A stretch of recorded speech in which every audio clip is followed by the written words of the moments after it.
60টি মাসআলা। ওয়াকি হোসেন 1 নম্বর।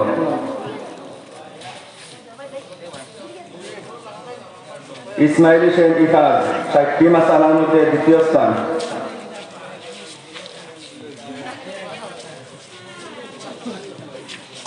গ গ্রুপ হামদ ও নাতের মধ্যে তানজিনা আক্তার প্রথম স্থান।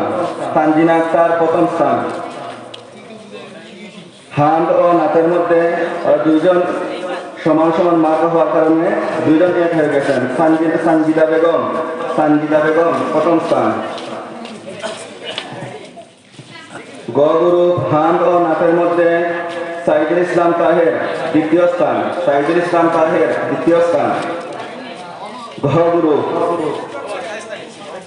বক্তব্য আব্দুস সামাদ প্রথম স্থান। আব্দুস সামাদ প্রথম স্থান। ঘ গ্রুপ বক্তব্য আমির হামজা রাফি দ্বিতীয় স্থান। আমির হামজা রাফি দ্বিতীয় স্থান।